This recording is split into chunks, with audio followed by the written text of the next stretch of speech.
Forest వాళ్ళు ఆ department పరంగా వాళ్ళు చూస్తున్నారు. మనం చూడాల్సింది భక్తుల సేఫ్టీ కోసం, భరోసా కోసం వాళ్ళకి మాత్రం పులి ఉన్నదనే దాన్ని ఎక్కువ రేపు రాబోయే శివరాత్రి మహాశివరాత్రి పర్వదినం సందర్భంగా నెల్లూరు జిల్లా సీతారాంపురం మండలం సిద్ధేశ్వరం ఈ ఉదయగిరి రిజర్వ్ ఫారెస్ట్లో ఉంటుంది. మెయిన్ మన ఎన్హెచ్ 167 బీజీ నుంచి 15 km డిస్టెన్స్ లోపల ఉంటుంది.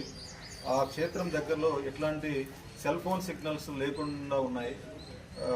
మా ఉన్నతాధికారులు మా జిల్లా SP doctor Ajitha Vijayan IPS గారి ఆధ్వర్యంలో పటిష్ట బందోబస్తు ఏర్పాటు చేయడంతో పాటు ఈ సెల్ ఫోన్ టవర్లకు సంబంధించి ఉన్నదానికి ఎగ్జిస్టింగ్ టవర్స్ ఏవైతే ఉన్నాయో వాటికి సంబంధించి ఎక్స్ట్రా బ్యాండ్ విత్ ఉండేటట్టుగా పై అధికారులతో మాట్లాడటం జరిగింది. ఉన్నంత వరకు ఏదైతే ఆల్రెడీ ఎగ్జిస్టింగ్ టవర్స్ ఉన్నాయో ఆ టవర్స్ కూడా ఇంకొంచెం ఎఫెక్టివ్గా పనిచేసేటట్టు ఆర్డీఓ ఆత్మకూరు వారికి కూడా తెలియపరిచిన ఈరోజు మార్నింగ్. సెల్ ఫోన్ సిగ్నల్స్ కూడా కొంత ఏరియా వరకు కవర్ అవుతాయి తప్ప టెంపుల్ ప్రిమిసెస్లో ఒక 5-6 కిలోమీటర్ల వరకు ఎట్లాంటి సెల్ ఫోన్ సిగ్నల్స్ పనిచేయవు. కాబట్టి సిద్ధేశ్వరంకి వెళ్ళే ఎన్ రూట్ వెంబట ఎక్కడైతే పోలీస్ సిబ్బంది మీకు దగ్గరలో ఉంటారో వారు సూచించే సూచనలు పాటిస్తూ ఫస్ట్ టైం మొట్టమొదటిసారి మనం 2 పార్కింగ్ ఏరియాలు ఏర్పాటు చేయడం జరిగింది.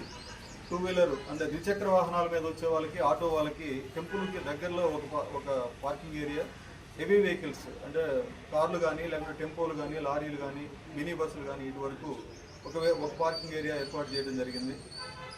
ఉన్న సిబ్బందితోటి కొంచెం ఎఫెక్టివ్గా పనిచేసే ప్రయత్నంలో భాగంగా లైటింగ్ ఏర్పాట్స్ కానీ, మైక్ ఏర్పాట్స్ కానీ, అవుట్ పోస్ట్ కానీ ఇట్లాంటివన్నీ ఏర్పాటు చేసుకోవడం జరిగింది.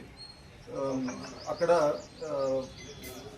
ఆ ప్రాంతంలో పెద్ద పులి ఒకటి తిరుగుతున్నదనేది ఉదయగిరి ప్లస్ ఈ ప్రాంతంలో తిరుగుతున్నదని ఒక సమాచారం ఉంది. దాని మేరకు మన సిద్ధేశ్వరం మెయిన్ ఎంట్రన్స్ ఆర్చి దగ్గర నుంచి అక్కడి వరకు ఎన్ రూట్లో ఫ్లెక్సీల ద్వారా కానీ, బ్యారికేడ్ల ద్వారా కానీ ఈ కాషన్ బోర్డ్స్ అన్ని సుమారు ఒక 20-25 మా ఎస్పీ గారి ప్రత్యేక ఆలోచనతోటి ఈసారి ప్రత్యేకంగా ఏర్పాటు చేయడం జరుగుతుంది. అంతేకాకుండా ఆలయ పరిసరాల్లో హైవే నుంచి సుమారు 15 కిలోమీటర్ల దూరంలో, హెడ్ క్వార్టర్ ఉదయగిరికి దగ్గర 32 కిలోమీటర్ల దూరంలో ఉంది. కాబట్టి ఎట్లాంటి అత్యవసర పరిస్థితులైనా అధిగమించడానికి అంబులెన్స్ ఏర్పాటు విత్ ఆక్సిజన్ ఫెసిలిటీతో పాటు ఉండే ఒక ఫుల్ ఎక్విప్డ్ అంబులెన్స్ కూడా ఒకటి ఏర్పాటు చేయడానికి సంబంధిత అధికారులు కూడా తెలియపరిచి ఉన్నాం. అవి కూడా ఏర్పాటు చేస్తారు. ట్రాఫిక్ జామ్ కాకుండా ఉండేటట్టుగా హైవే అథారిటీస్ తోటి మాట్లాడి క్రేన్ ఇట్లా హైవే మీద యాక్సిడెంట్ జరగకుండా ఉండడానికి బ్యారికేడ్స్, కోన్స్, క్రేన్ ఏర్పాట్లు కూడా చేసుకొని ఉన్నాం. దీంతోపాటు ఆ రోజు సాయంత్రం అడవిలో శివపార్వతుల కళ్యాణం ఉంటుంది. నైట్ 9 గంటల నుంచి అర్ధరాత్రి 12 గంటల వరకు కళ్యాణం ఉంటుంది. కళ్యాణము తర్వాత కల్చర్ ప్రోగ్రామ్స్ కంప్లీట్ అయిన తర్వాత భక్తులు మళ్ళా ఆ క్షేత్రం నుంచి మళ్ళీ హైవే చేరుకోవడానికి ఆ రాత్రి వేళలో కూడా ఎన్ రూట్లో కూడా పోలీసు బందోబస్తు పటిష్టంగా ఏర్పాటు చేయడం జరుగుతుంది. భక్తులకి మాది ఒకటే విన్నపం, శివపార్వతుల కళ్యాణం అయిపోయిన తర్వాత, కల్చర్ ప్రోగ్రామ్స్ అయిపోయిన తర్వాత ఆర్టీసీ డిపో వాళ్ళతోటి మాట్లాడి బస్సులు కూడా 1-2 బస్సులు అర్ధరాత్రి వేళలో కళ్యాణం 12 గంటకి అయిపోతే అక్కడి నుంచి తిరిగి మళ్ళీ ఉదయగిరి కానీ సీతారాంపురం చేరుకోవడానికి కూడా ఒక 2 స్పెషల్ బస్సులు ఏర్పాటు చేసేటట్టు అర్ధరాత్రి అడవిలో ప్రయాణం చేయకుండా ఉండేటట్టుగా అవి కూడా ఏర్పాటు చేస్తున్నాం. వీళ్ళంత వరకు మీ వాహనాలు ఏవైతే ఉన్నాయో కండిషన్డ్ వెహికల్స్ ప్లస్ ఇంధనం అంటే ఆయిల్ కూడా ఫిల్ చేసుకొని రండి. మధ్యలో ఎక్కడన్నా ఆయిల్ సరిగా లేక కానీ, బండి కండిషన్గా లేక కానీ ఆ వెహికల్ బ్రేక్ డౌన్ అయిపోతే అడవిలో ట్రాఫిక్ జామ్ అవుతుందండి. దీనివల్ల మిగతా భక్తులు కూడా అసౌకర్యం అవుతుంది. ఫుల్ కండిషన్డ్ వెహికల్ ప్లస్ ఫుల్గా ఆయిల్ ఇంధనం ఏదైతే ఉంటుందో 2 వీలర్కి పెట్రోల్ కానీ, డీజిల్ కానీ ఫిల్ చేసుకొని రండి. ఎన్ రూట్లో కూడా క్షేత్రం దగ్గరికి చేరుకునేటప్పుడు కానీ, క్షేత్రం దగ్గర నుంచి మీ ప్రాంతాలకు వెళ్ళేటప్పుడు కానీ హెల్మెట్ ధరించి 2 వీలర్స్ నడపండి.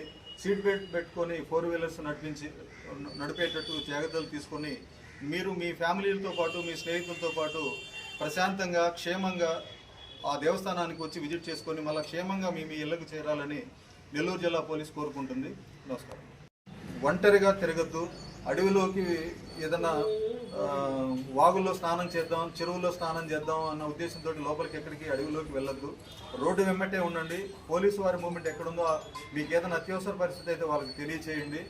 ఈ పెద్ద పులి సమాచారం ఒకటి, ఎలుగుబంట్లు, చిరుతగండ్లు ఇవి తిరుగుతూ ఉండొచ్చు అన్న ఇది కూడా ఫారెస్ట్ అధికారుల నుంచి మాకు సమాచారం ఉంది. కాబట్టి వీరంత వరకు రోడ్డు వెంట ఉంటూ పోలీస్ మూమెంట్, ఫారెస్ట్ వాళ్ళ మూమెంట్ ఎక్కడుందో వారితో పాటు ఉంటూ ఏదైనా అత్యవసరమైన సమాచారం ఉంటే మాకు తెలియపరచండి. ఇప్పుడు రెస్పాండ్ అయ్యి చేసుకోవడానికి, మీకు సేవ చేసుకోవడానికి మేము ఇప్పుడు ఉదయగిరి పోలీసు ఎప్పుడు మీకు అందుబాటులో ఉంటుందని చెప్పి తెలియపరచుకుంటూ ఈ భాగం దీంట్లో